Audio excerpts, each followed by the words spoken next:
आज की स्क्रीन बहुत बढ़िया लग रही है, लग रहा है तोमस सर की क्लास है। Atoms, molecule, element, compound. Lecture बहुत शानदार होने वाला है लग रहा है। चलिए थोड़ा सा हम भी जान लेते हैं इनके बारे में।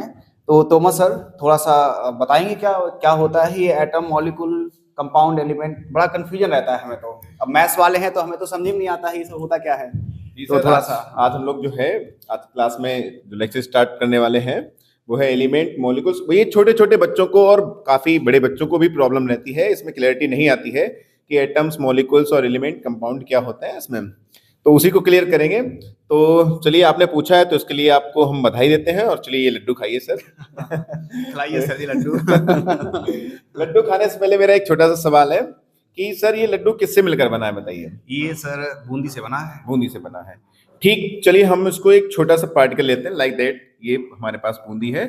ठीक इसी प्रकार से सर क्या होता है कि एक एलिमेंट जो है वो छोटे छोटे पार्टिकल से बना होता है, उसे बोलते हैं एटम। जैसे कि ये लड्डू है, इसको एलिमेंट मान लीजिए, और इसका जो छोटा सा पार्टिकल है ये, इसको हम लोग एटम मानते हैं। मतलब एलिमेंट जो होता है वो एक सेम टाइप के एटम के कॉम्बिनेशन से बनता है, और एटम जो होता है वो उसका स्मॉलेस्ट पार्टिकल होता है। मतलब एक स्मॉलेस्ट पार्टिकल की बहुत सारी यूनिट्स जब आपस में जुड़ जाती हैं तो एलिमेंट बनता है। ठीक है, तो इसी लेक्चर को हम लोग आगे स्टार्ट करेंगे गोपेश सर के साथ। बाकी सभी लोग सीखेंगे एलिमेंट, एटम, मॉलिक्यूल और कंपाउंड में क्या डिफरेंस होता है और ये होते क्या है। ठीक है सर, लीजिए सर, लड्डू खाइए सर। Thank you sir. चलिए, हम लोग क्या करते हैं, गोपेश सर को लड्डू खाने देते हैं और हम लोग लेक्चर को स्टार्ट करते हैं। ठीक है, तो माइक को लगा लेते हैं। तो जैसा कि आप लोग देख रहे हैं कि आज का हमारा जो टॉपिक है वो क्या है, एटम्स, एलिमेंट और मॉलिक्यूल और कंपाउंड के बारे में। तो इसको हम लोग क्लियरिटी से देखते हैं कि होते क्या है। ठीक है, तो सबसे पहले हम समझते हैं कि सपोज कर लो कि हमारे पास, अभी हमने जैसा देखा, ये एक एलिमेंट है। तो इसमें क्या होता है कि कुछ कुछ छोटे छोटे पार्टिकल्स रहते हैं। इस तरीके से छोटे छोटे पार्टिकल्स इसमें इनबिल्ड रहते हैं। ये जो छोटे छोटे पार्टिकल्स हैं ये आपको जनरली एटम के फॉर्म में भी देखने को मिल सकते हैं, और ये आपको मॉलिक्यूल फॉर्म में भी देखने को मिल सकते हैं। ध्यान रखें, ये एटम या फिर मॉलिक्यूल फॉर्म में हो सकते हैं, मॉलिक्यूल के फॉर्म में हो सकते हैं। होता क्या है कि अगर हमारे पास कोई एलिमेंट, हमने सपोज कर लो हीलियम या फिर नियॉन, कोई नोबल गैस ले ली, helium, neon, argon, krypton, xenon, radon में, तो उसमें क्या होता है कि जो ये छोटे छोटे पार्टिकल्स इसके अंदर प्रेजेंट हैं वो एटम फॉर्म में रहेंगे। नॉर्मल गैस में किस फॉर्म में रहेंगे, एटम फॉर्म में। जैसा कि अभी हमने बताया था कि एक बूंदी के लड्डू का छोटा पार्टिकल, वैसे कोई भी मैटर हम लोग लेते हैं, उसका जो सबसे स्मॉलेस्ट पार्टिकल होता है उसको हम लोग एटम बोलते हैं। और एटम के कॉम्बिनेशन से, सेम टाइप के एटम के कॉम्बिनेशन से क्या बनता है, एलिमेंट बनता है। ठीक है, अगर मान लो हमने यहां पर Cl लिया होता, क्लोरीन एटम, तो क्लोरीन एलिमेंट क्या होता कि इस तरीके से हमारे पास रिप्रेजेंट होता, और ये जो हम लोग छोटे छोटे पार्टिकल्स देख रहे हैं ये Cl2 के मॉलिक्यूल्स होते हैं। मतलब एक एलिमेंट के अंदर जो है मॉलिक्यूल फॉर्म में भी एग्जिस्ट कर सकते हैं और एटम फॉर्म में भी एग्जिस्ट कर सकते हैं।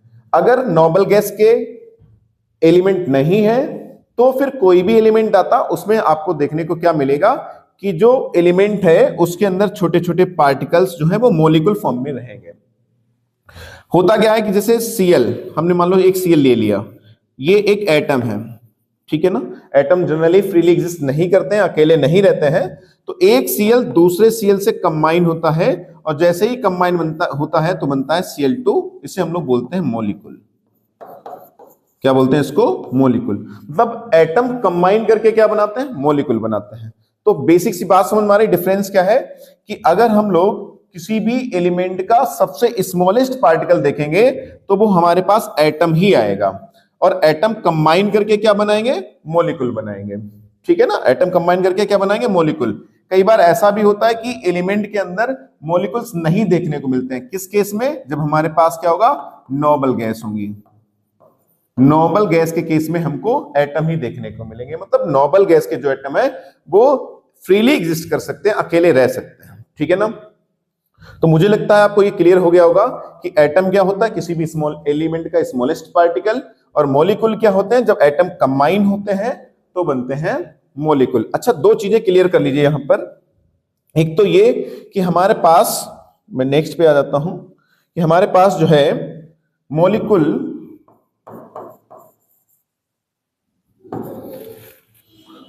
जो है वो दो टाइप के हो सकते हैं। एक हो सकता है हमारे पास होमोएटॉमिक मॉलिक्यूल और एक हो सकता है हमारे पास हेट्रोएटॉमिक मॉलिक्यूल। अब ये होमोएटॉमिक मॉलिक्यूल क्या होता है और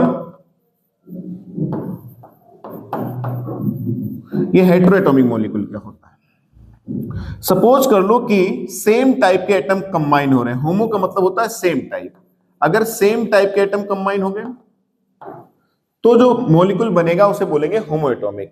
और अलग अगर हमारे पास डिफरेंट टाइप के एटम कंबाइन हो गए, लाइक दैट, जैसे मैं बात करूं यहां पर H और Cl कंबाइन हो रहा है, HCl, जैसे H और O कंबाइन हो रहे हैं, H2O बन रहा है। यहां पर हमने लिया same type Cl2, O2, O3, P4, S8, B12।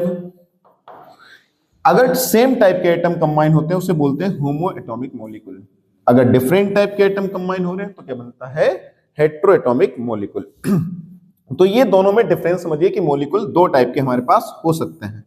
अच्छा, इसमें एक और चीज बता दें आपको कि जब इस टाइप से जो हेट्रोएटॉमिक मॉलिक्यूल हैं, ये सारे आप देख सकते हैं यहां पर, ये आपको दिख रहे होंगे वाटर पार्टिकल, ये हमारे पास जो है ये वाटर मॉलिक्यूल्स हैं।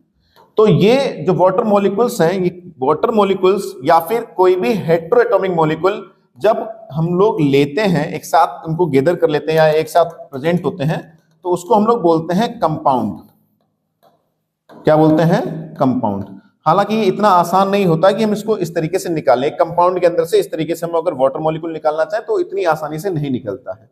ठीक है ना, मतलब हम आसानी से निकाल नहीं सकते।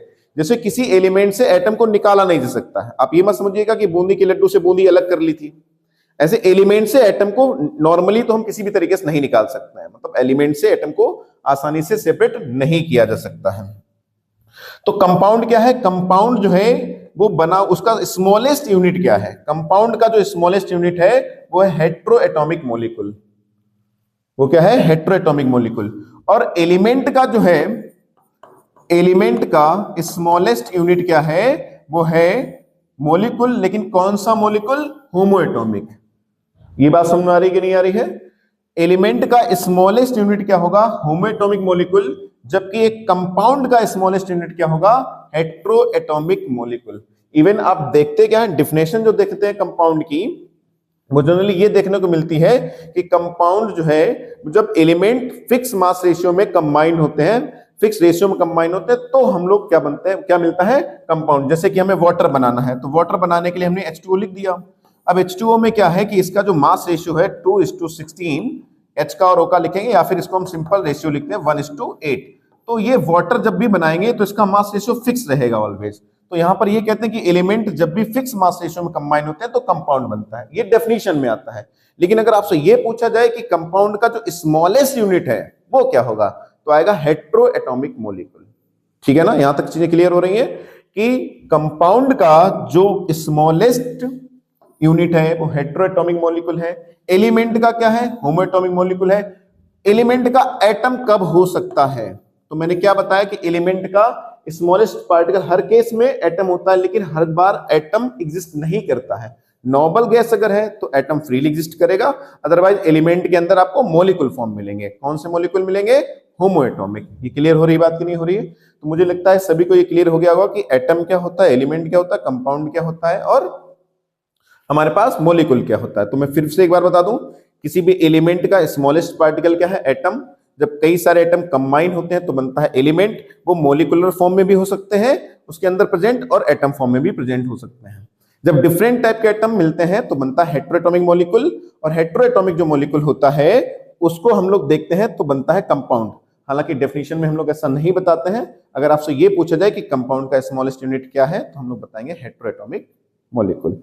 एलिमेंट की डेफिनेशन कहां, कंपाउंड की डेफिनेशन कहां से आती है? कि जब same elements combine, different elements combine in fix mass ratio.